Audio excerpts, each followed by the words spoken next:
This is Hidden Killers Live with Tony Brueski, Stacey Cole, and Todd Michaels.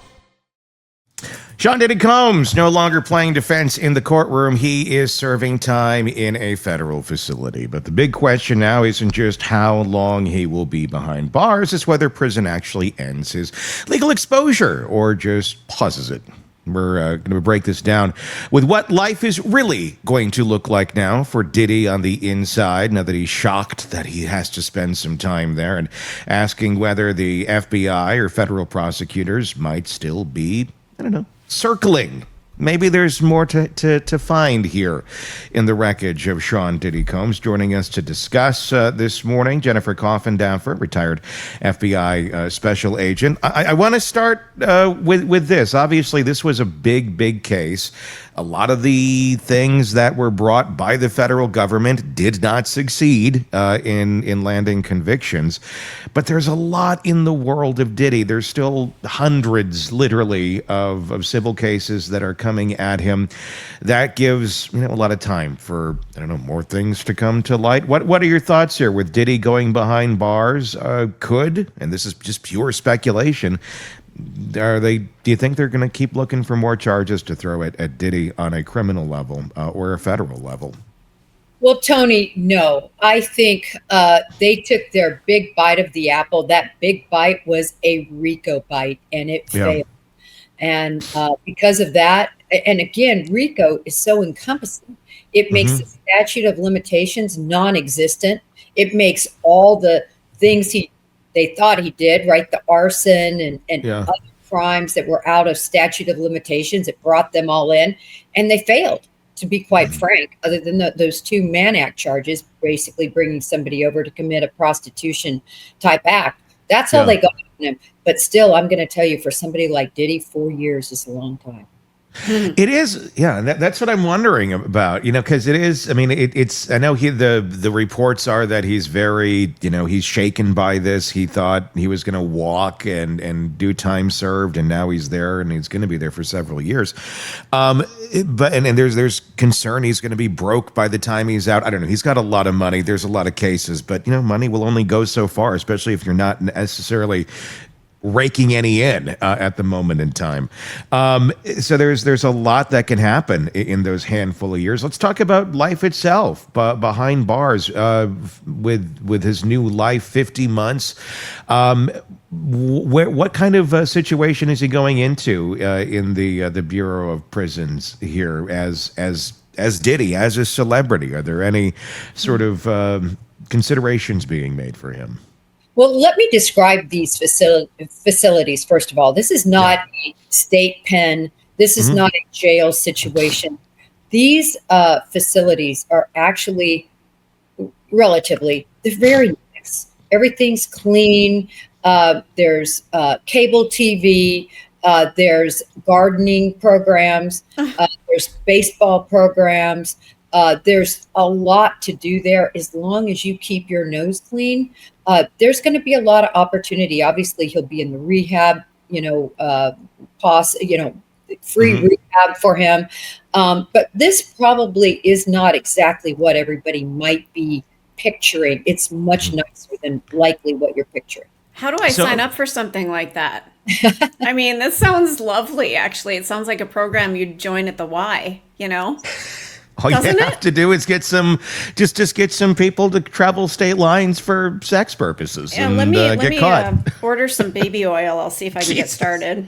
Yeah, might as well. Jeez. So what kind of, we're talking about this facility here because a lot of people are thinking, okay, well, this is going to be a hard time. There's of course different types of facilities, some that are a little bit lighter than others, specifically where he is going. What do we know? Specifically of what kind of life he's going to be leading behind bars. Well, we know specifically they have asked for one specific, it's a very low security type facility in New Jersey. And the judge has all but said he's not getting that. But he say he would keep him within the New York, New Jersey, that sort of area. Because, and that makes some sense.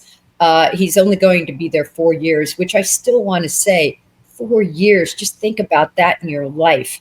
that if I looked ahead at 4 years and said, I'm going to be in a prison, not free, I mean, it's going to be rough on him, even if he's in a garden. So these pictures, Todd, that you're showing, these are new to me. I feel like I haven't seen them. Was he like really leaning on the chair and like bawling? Yes, that was him in prison.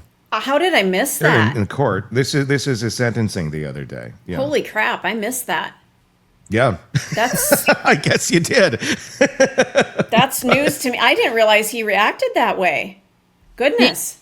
He did. And 50 months, as I keep saying, it's a long time. And that's if he doesn't mess up. Yeah. That's if there's no fight, if he doesn't get somebody to sneak in his cell phone, if he doesn't get a little weed on the side.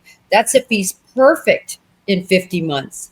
If he's not, he could be looking at more. I should say he's going to serve 85%. If he messes, he could get the full 50 months.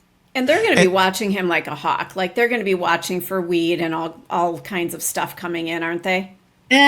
Well, not any more than they watch anybody else. Most of these people serving federal time, there's a lot of people that have some celebrity, or at least celebrity in the criminal world. A lot of the people in there are white collar crime criminals that have, bilked people out of millions and millions of dollars. But he's not going to be seen any different, other than they're going to make sure that nobody tries to make a name for themselves by killing. But at these low, the security level he's at, I don't think we're going to have any hardened criminals in there right next door to him. And that's what I was wondering about. I mean, you almost said low kill there, but I mean, it kind of is. It's like it's a low kill level facility, likely where he is going, where you don't have necessarily that sort of atmosphere. Is this going to be compared to where he's been, because he's been obviously in the New York the system there, in the jail, compared to that in terms of rough and how difficult it is and risk, what is he looking at?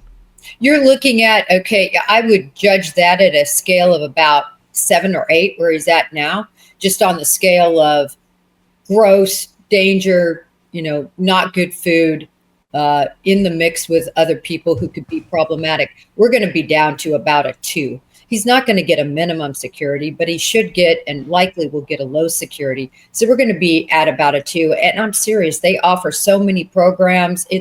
When I say programs, things that they're allowed to do. Look, they want to keep these guys busy so there aren't any issues. And, I had a conversation with a warden once about that. I said, this is just ridiculous. This is a true club fed. He said, Jen, we don't have any problems here.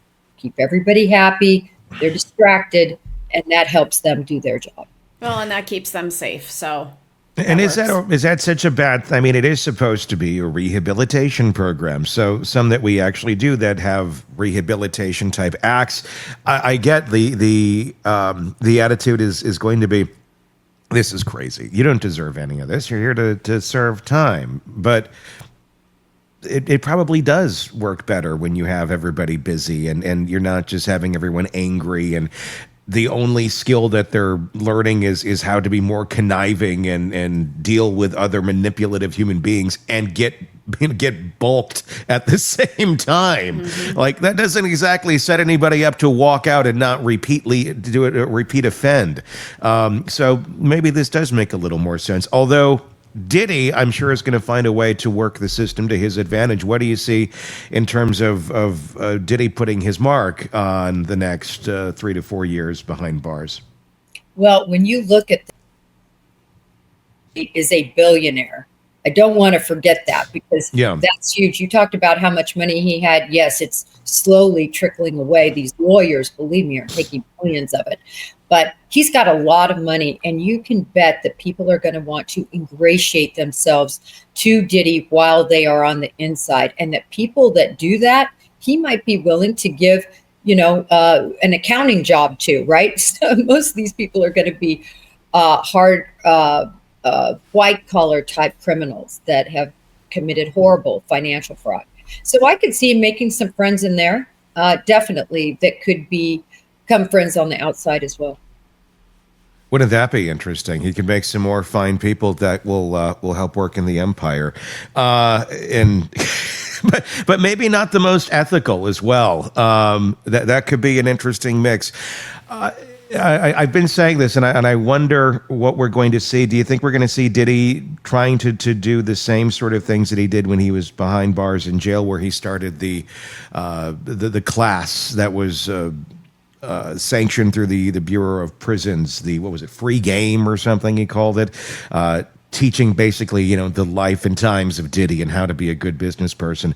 Is that something? Are we going to see him still trying to grandstand, you think, behind bars? Is there going to be room for him to do that sort of thing behind bars in a prison system?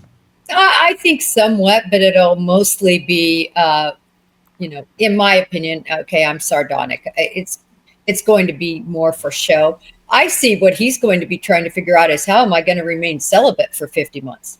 I mean, I'm used to freak-offs. So I see that going on behind bars, and there being an issue more with that piece of his world that he's going to have to give up. I don't know how he's going to give it up behind bars. Do you think is that going to be a problem for him if he's doesn't care? I think he'll find a way. I mean, I think he'll find a way behind bars, and I picture, a lot of diddling going on behind. That's what I think. A lot of Diddy diddling behind bars. I was just going to say that. Question for you. Do you think he would be able to do any recording, any musical things, as rehab? Would they allow him to do anything like that? Since they would allow country club activities, would they allow him to continue to do some music back there? It's a great question. I have never seen anything like that, a sound studio or microphones in all the prisons I've been in. Never seen anything like that. I don't think that would be allowed. I mean, he's going to have a lot of time in solitude. Those doors are going to bang. These are not going to be Ritz-Carlton meals. It's going to be a huge life change for him, but he's been in a facility that's going to be worse. But back to your question, I don't expect there to be any Diddy tunes. And let's be honest, he was never a good singer anyway. No. Right. I mean, it wouldn't be Right. but I mean, honest to God, if they have access to an iPad, he can make an album.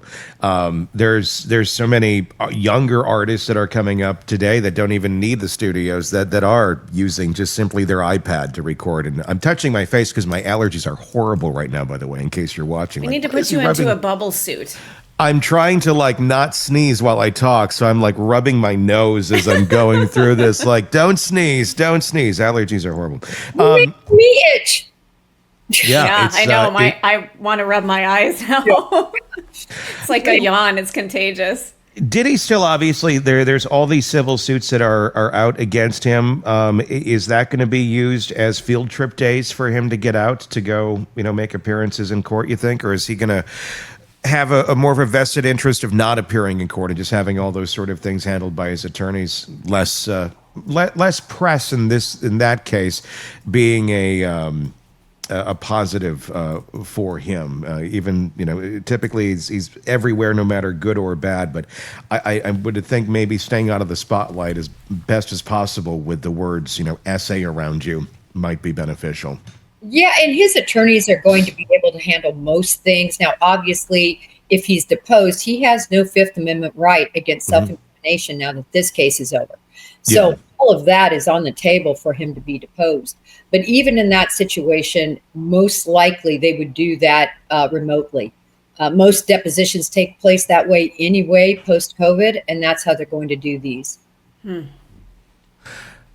Do you think there's any risk of? Diddy is resourceful. Diddy has always found ways of getting into things. I am curious. Do you think there's the likelihood we're going to see Diddy get involved in any sort of illegal schemes from behind bars that may lead to new charges? With other folks that are behind bars as well for other things, fraud, coercion, blackmail, things of that nature. I'm just kind of an opinion-based question. Do you think we're going to see him getting into any trouble behind bars, or is he going to really walk a very clear line as much as possible to get out as fast as he possibly can? He's going to want to get out fast, but again, he's in there a long time, and that's going to be a long period of time for a lot of temptation. He has led a completely different life than these last this last year or so that he's been locked up. And Tony, I think it's going to be tough for him to walk the straight and narrow. Again, I fully expect him to make some very interesting connections inside, connections that could last on the outside, because I've seen that's just how it works in prison. Yeah. But in terms of dealings and everything with inside, I expect him to have all sorts of deals going on, because that's what they do inside. They have to survive and they have to meet their needs. The attitude of Diddy on the outside is very different than the attitude of Diddy on the inside, basically. Out here, most look at him like, don't want to touch him. Like, it's just doesn't look good to be connected. But on the inside, he still very much maintains that celebrity, does he not? Yeah, I think he will. They all know they're in there for various crimes, and it's not like they got him on, molesting a child or killing a child. The actual charges, and believe me, these inmates are going to know the full breadth of the charges, even the ones he wasn't convicted of. And I just think that his celebrity will take over. And also look at the guy. He looks like an old man now. When I've posted those pictures, people say, "Are you just making that up? Is that really Diddy?" I'm like, "Yep, that's Diddy." He doesn't have hair dye anymore. He doesn't have Botox in there. And he's done a complete transformation, in my opinion, as to how he looked on the outside. So, he's a broken man, in my opinion. You saw him there down on his knees. He's mentally broken. But he's a survivor. He'll find a way on the inside. It's not going to be that bad compared. Do you think he'll be rehabbed at all? Do you think he will truly have some remorse for what he did, and this might shape him up? No. No. I just can't think of it. I wish I could think of a case where somebody was truly remorseful for their criminal act. And I can't think of one in 28 years of working in law enforcement, and even on the outside working the crimes I work. I can't think of one. They usually are just mad they got caught. Yeah. I don't think he's capable. Most narcissists do get mad that they got caught. It's not that they were thinking, gee, I shouldn't be doing this. No. This thing that I'm doing, it's, oh shit, I just got caught. He's not capable of feeling that. That's the thing. It's not a will he. Is he going to be convinced? Is there going to be enough pressure on him? Is he going to? No. It's like this. It's not an option for him. It's just. It's like to me. It's like going to a blind person and going, "Do you think you're going to be able to see now that that you ran all those people off the road when you were driving a car while you were blind?" No, they weren't able to see then. They're not able to see now. They're never going to be able to see. And that, I think it's just how some people are. It's just how, and that's what enables the behavior to go, I think, to such lengths that we see in someone like Diddy, and why it went where it did. It's the scary aspect of Diddy. I wonder what the people in the prison are going to do with him. I mean, do you think he's going to have like his little lunch crowd that he hangs out with? Is he going to come up with it? Well, they wouldn't do knitting, would they? Because you need actual knitting needles. I'm thinking this through out loud. I wonder what kind of a group he's going to bond with. Like a religious group, musical group. Maybe he'll do a cappella singing in there. I think he's going to be a preacher. Honest to God, I think that's his way out. I think when Diddy comes out, Diddy is going to be a mega preacher. I'm not even joking. I know it sounds somewhat nutty, but I think that's the route he's going to take. It's going to be this redeemed man that, oh, I found God and I'm so sorry. And look at me, I'm here to help everybody redeem themselves. While at the end of the day, it's just all a narcissism and everybody look at me. He could start his own mega church when he gets out. Yeah. People would go. Yeah, I could see that. And can you imagine the financial fraud that would be flowing through that mega church? Yeah. Wow. if that were to take place. Wow. Let's move over to the David case, cutting through a lot of the noise over there. 15-year-old found on September 8th in the frunk of the impounded Tesla owned by artist David. The cause and manner still pending. Electronics seized in the property of David. There's still a lot of questions, a lot of rumor, a lot of not knowing really any information other than they found a woman who was friends with David at some point in time in a frunk of a car. And that's what we know. That's pretty much, the end and the end all be all at this moment in time. So many weeks in, Jennifer Coffindaffer, retired FBI special agent. Why is it? Why are we so far into this in terms of time and there is no arrest? What does that tell you about what's going on behind the scenes? Well, this is the biggest problem. They have to get a forensic anthropologist to explain how in the world she's deceased. And that's the problem. Uh-huh. Was it a homicide? Was it, and I can't imagine this, a suicide, and then somebody took her body and put her in there? Was it completely accidental, like an overdose? I mean, to me, the one thing that cannot be denied is somebody tampered with her body, put her in that frunk, and that is a very chargeable offense. That is the only thing that's bothering me, is why in the world haven't they been able to identify that person? And the only conclusion I can make is because the cameras were disabled, or the cameras were enabled, but the person was Brian Koberger kitted out. And like I said, didn't have the big eyebrows to distinguish him or her. But we're talking about a very heavily trafficked area. There are other security cameras beyond the car. You're going to have street cams. You're going to have ring cams. You're going to, God knows however many other cams. That's why I'm just kind of surprised this far in. I can't imagine they're sitting there going, well, the security features on the car weren't working. I guess we're screwed. I mean, they got to be like, okay, the car was here. The car was there. It was at these locations. I cannot imagine they don't know who the hell or have a good idea who was in possession of that vehicle. And it likely wasn't David, considering his location while some of these things would have been going on, at least moving in the vehicle. Doesn't appear he could have physically possibly been there. But it's your car. Somebody within your orbit was. How on earth have we not figured that out yet? Well, and I think in line with that question is, when did she really die? Yeah. I mean, we know weeks. Weeks is so broad. What is happening with their timeline? They have the timeline from when she was discovered. They have the ticket on the car back, I believe it was the 29th was the ticket. So we know the car was there then. We have this severe decomposition, but again, in a plastic bag in Los Angeles over all those weeks, she's going to be severely decomposed.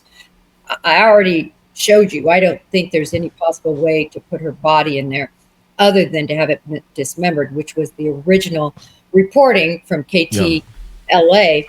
So the point is, when did all of this happen? And that vehicle tracking system is still going to exist. There's still GPS on that system. They should be able to have a tightened up timeline by this point.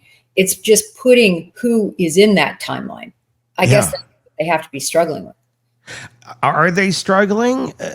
I guess there's a lot of ways this could be going, and that's what the behind the curtain, what's the wizard doing that makes it all the more curious is, okay, are they struggling to figure out who did this, or have they discovered this is something bigger? Do you think we could be looking at that? Could we be looking at some sort of look? And I'm not trying to accuse David of anything, but I don't know who his circle is or who he runs with or somebody within that circle. Could we be looking at something larger, a trafficking circle or some sort? She was a runaway. Obviously on and off, she's reported missing.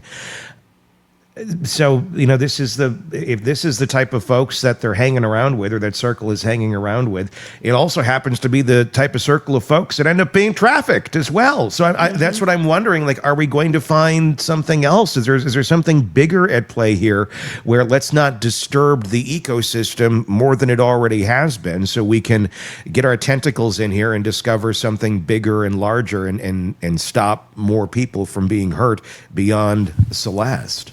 Well, I love the question. But when you look at these cases, if you're the wizard, you better damn well get the Tin Man, the Straw Man, and the Lion in and start questioning them and whoever put her in that trunk. And obviously they don't know, because if they did, I can tell you, we would have already done that arrest and be putting pressure on them for desecration of a corpse and mistreatment of a corpse and hiding a corpse. Those are all legal, those are laws. And I would have them in there and I would be putting the screws to them to work that web out. That, I think, is the most confusing part to me. Okay, you don't know how this happened, but she got in there. Why is that person not been identified? And that's the surprising part to me. With all the cameras and the timeline from that vehicle, why can't they figure out who put her in the trunk? Is there any chance that they know who this is and they're just biding their time trying to piece things together and we're going to find out? Or do you think they really just don't know? I think they don't know, because I can't imagine not putting the screws to that person. And that means taking away their liberty and making them uncomfortable in a jail cell where they have to think about, am I going to cover for how this all happened? So I just can't imagine that behind the scenes, they're just interviewing that person. They would normally want to put the screws to them unless they're trying to work some sort of undercover situation, which that does happen. When one person is responsible, at least for part of the crime, sometimes you want to be working an undercover operation where you're wiring them up, you're sending them in, you're trying to get conversations, you're making phone calls, you're trying to get the people that might have been involved to talk. And if you're sitting there in a jail cell, nobody's going to talk. So that's about the only alternative scenario, other than they don't know, right? It's either they know and they're doing this alternative possibility, or they just don't know. Yeah, that's the big question. When you don't have a lot of information, any sort of noise in a case becomes headline news. Oh my gosh, what is this about? And it doesn't all necessarily mean that it matters, that it has anything to do with it. We had heard about the swatting calls to a property that is owned by David's family, his mother and father owning it. And we'll talk about the property transfer in just a few moments. But I want to talk first about the swatting call, because a lot of people are bringing that up of, oh my gosh, is this connected? Does this have something to do with the person who did this to Celeste?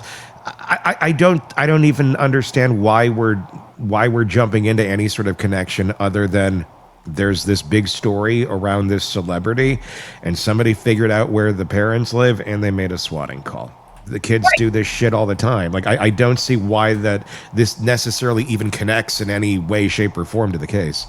I think the way it connects is so remote, and that is, David, we think you're responsible for this. We're going to make your life uncomfortable and your family's life uncomfortable. We got the numbers, so we're going to do a SWAT call. That's how I see it. A lot of people in the audience, a lot of people on my platform, everybody is pretty much convinced it's David. He hasn't been charged, but his actions look terrible. Why do you cancel your entire concert schedule, abroad and here, unless the police have said you can't go abroad? Yeah. And here, he's gone in total hiding. That is not normally what somebody would do. Remember, there's nothing they haven't even named him a suspect. That's true. That's a good point, because when you look at it, and not to say that because one other celebrity handled this way that the other would handle it that way, but when you had like the R. Kellys of the world and things like that, and R. Kelly like specifically, he still was out there touring until like they literally locked him away and said no more. To go into complete hiding, I guess, is what I think a lot of us would have expected other artists would have done when stuff's hitting the fan, but Others did not, but he is. So yes, it looks suspicious, but is it? I mean, I'm going to play devil's advocate there for a second, and you can't go on world tours and such if your funding is dried up either. So I think you could look at that, and I don't know the answer to that, but if you have a bunch of sponsors that are enabling you to go and tour, and they're suddenly saying, yeah, we're not going to fund this anymore because you breached the contract based on this being a story, I could see there's not really much of an option to go tour if there's no dollars to put you there either. Okay, couple of things on that. Okay. First of all, let's just $20,000 a month that he was paying for his house, right? Not a big number for people in that circle, but all of a sudden he moves out of there. Okay, and then your sponsors aren't going to dry up on you if your story is legitimate. If you say, listen, I was touring with you. I had nothing to do with this car. 5 other people, dealt with the car. I haven't seen Celeste since July. I don't know anything about this. And if it passes the smell test, I don't think all of that's going to dry up all of a sudden. I think just by the very fact that sponsorship, the tour, everything has completely alienated from David, despite the money to be made, especially with all this publicity, they would be sold out at every venue. Everybody would want to look at the potential front killer, right? But we have nothing. And for me, I think that's a big deal. You mentioned R. Kelly. How about Diddy? How about Diddy too? Yeah. They don't even hide in a turtle shell and just stop their ability to earn a living. I mean, this is really a big deal, I think. So you would say his actions after the fact have looked far more suspicious and possibly criminal. I mean, obviously, all speculation. He's not been charged with anything, but they look. His actions after the fact are what's raising your eyebrows more than anything else.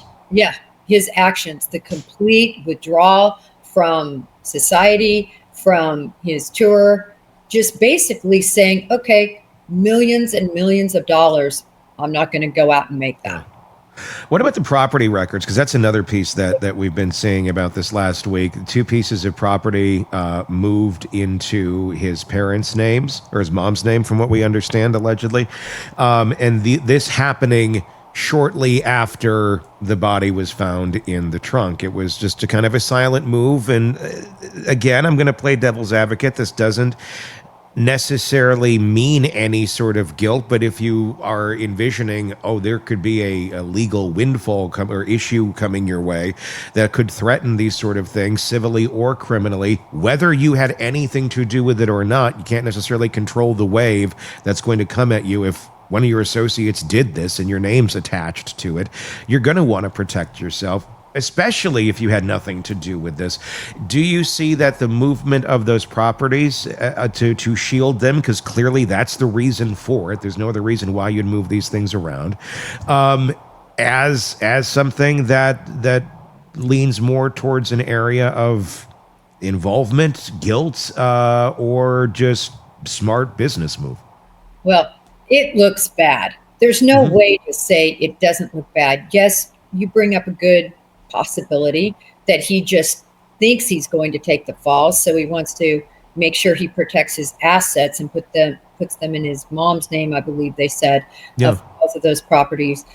But most people, if he has a legitimate alibi, if he has a legitimate way to distance himself from what happened to Celeste, most do not act this way. Most And in fact, if he loved this girl enough to get a tattoo and become a Hello Kitty sponsor, why in the world is he not showing a little bit of, even if it's just to come on and say, Celeste was a close friend of mine. Oh my God, I can't believe this happened. We're not seeing anything. So I think his actions look really bad. It's a weird PR move to stay silent. I understand not wanting to say anything, but he could have said something, anything. And but he just he's didn't. damned if he is, damned if he doesn't, I kind of feel like, isn't he? I mean, what are you going to do? I mean, if he comes out and says something, oh, he's trying to cover it up. If he comes out and you also may have camp going, see, he had nothing to do with it. He's human. I don't know that the guy can win in any way, shape, or form here other than just shutting up in terms of opening himself up to liability. Well, he may not win, but he could certainly move the public meter in his favor if he's given a written statement about how terrible he feels about this death, even as somebody who, isn't, I mean, none of us are close to Celeste, but all of us have this feeling of empathy for this 14-year-old, not even 15. She was found the day after she would have turned 15. She was 14 of the strife of this young girl. And clearly he knew her. So to say something even in written form so you could run it past your lawyer and be safe. The other thing is he didn't even go to her funeral. I think that's a problem. I was going to ask about that. I mean, it was a small private, and again, he may not have been invited to the funeral. I mean, if you're the family and you're burying your runaway daughter has had this real weird, questionable relationship with this celebrity, do you want that celebrity at your daughter's funeral? If you could say, please don't show up, I think I'd be saying, please don't show up. Again, you kind of got to look at it both ways. Jen? Yeah, no, I like your point. This happened with Karen Reed too, right? But that was a huge funeral, thousands of people. She could have easily melted into the background. She didn't go to the funeral either. Obviously, the family didn't want them there because they believe she murdered her son. But back to this point, you make a good point. They might have said, we don't want you to go there. But I don't even know that they would know how to contact him. I mean, the bottom line is, I think it's just optics. You want to get the public on your side. He's done nothing to get the public on his side. Are you surprised? I mean, because it's often at times it's not like when a celebrity's in a situation, they suddenly are gifted the wisdom from above as to how to handle this. They have PR people, and that happens because they have money, because they have record labels, because they have things that are behind them that have a vested interest in this person not spinning out into oblivion and taking their cash cow with them. I'm wondering what the hell's going on here. There's been some pretty bad PR people over the years too. I mean, Cosby's had some horrible ones. There's been some Diddy's had some horrible ones where it's like, wow, do you work like next to the Rent-A-Center, over in the mini mall? Is that where your PR firm is? But there's usually something. Here, there's nothing. At least not very public facing compared to what we've seen with other celebrities in other very questionable situations. Yeah, I'm really curious as to how much power he has with his PR people. In other words, that a lot of the people behind the scenes, the public figure, they have a lot of power. They're really running the show and they're not listening. So is he listening to his PR people? Yeah. Does he have I guess that's PR a good people? question. Well, he does. We know he has PR people because his PR representative came out and said right after she was found, my client is fully cooperating with authorities. Okay. We have that statement, but we also have that statement that just came out from LAPD, the detective on the case, where he said, I can neither confirm nor deny that he's cooperating with authorities. What does that mean to you when you hear that? What does that say? That means he's not. When they are, you say they are. Oh. Okay. That's then why would they be so vague about that? Why would they say it that way? They say it that way for a couple reasons. First of all, if he's done anything at all, made contact, had an attorney make contact, they don't want to say he's completely uncooperative. And some law enforcement authorities will just call it the way it is. He's not cooperating. But to me, this makes it seem like he's not cooperating, but they're holding out for a change. That's how I see it. Okay. Interesting. Wonder how long you wait to hold that out to see what's going to happen here with a change, if there's ever to be anything. At some point, he owns if this guy wasn't David the artist, if he's David who works down the road at the Citgo, and his main job during the day is changing out the Slurpee machine. And they found a body in the trunk of his car. Would we be sitting here all these weeks later with nothing going on with that individual, or are they handling this a lot more cautiously because there's celebrity involved? Because if you screw this up, if you really destroy his name by going too hard too quick, and he really didn't have anything to do with it, you open your ass up for a huge lawsuit as well. Well, and I think it's definitely your points that you make, Tony, and then add to it some of the egg on the face we've seen lately. And again, Diddy is the perfect example. Yeah. Because once you charge, the clock is ticking, and these smart lawyers are starting to say, you know what, we might not be ready. We don't have the burden of proof. We're going to let the clock tick. We're not going to say we're going to give up our, liability in terms of the amount of time that you have to bring the case forward. And this is something new that we're just seeing now. Most of the time that is waived. Like in the case of the Idaho 4, they waived that right away. They said, listen, we don't care about our speedy trial. We're not at all ready. That's the stance they took. But you look at these other trials, what they're doing now is they're saying, you know what, we're ready. Bring it on. And the problem is, in a lot of cases, like I think with the Diddy, I don't think they were fully ready. This is such a game of chess, isn't it? I mean, there's so much strategy on the back end of this that I think the public just doesn't understand. It is. It's a lot of chess, and you only get one bite at the apple, as I've said before. And because this case is blown up in the media, anybody in true crime, and that's a newsie, has at least heard about this case, and they have to make sure that they don't get it wrong. They got to get it right the first time. Yeah. And that's what's so confusing about this case is everybody's jumping at anything and everything that they possibly can because they're desperate for a piece of this story. I mean, we're looking at it every day going, okay, well, what's new? And like some days there's just no angle to cover. So, and if you need to do something, then people will dissect some angle or make it bigger than it actually is. But I think that's what's really important in this is to look at every angle and go, okay, this is a mountain, not a molehill, and vice versa. Because you could, I guess some could pitch it either way. And if you're looking for answers, one could interpret everything as being mountains when they're truly not. And then that gets in the way of just getting to justice and figuring out what actually took place. It's fascinating. We'll see where this goes. Do you feel like we're any closer, like we're going to be seeing an arrest or a charge or something sometime soon against someone? I think right now, all the cards are on the table of that forensic anthropologist. There is so much to go through for them to figure out what happened, because apparently we don't have a gunshot wound.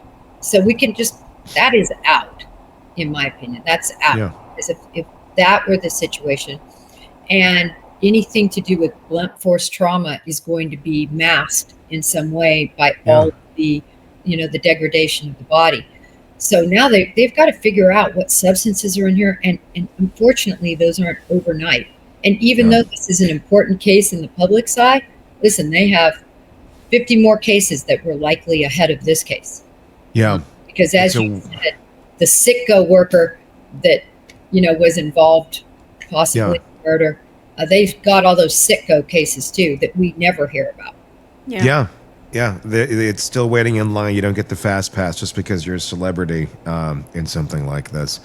It's going to be fascinating to continue to watch. Jennifer Coffindaffer, retired FBI special agent. As always, thank you for coming on and giving your insight into this one. Break the Case is Jen's podcast. You can get it wherever you get podcasts. Just search Break the Case with Jennifer Coffindaffer on YouTube, or like I said, wherever podcasts are available.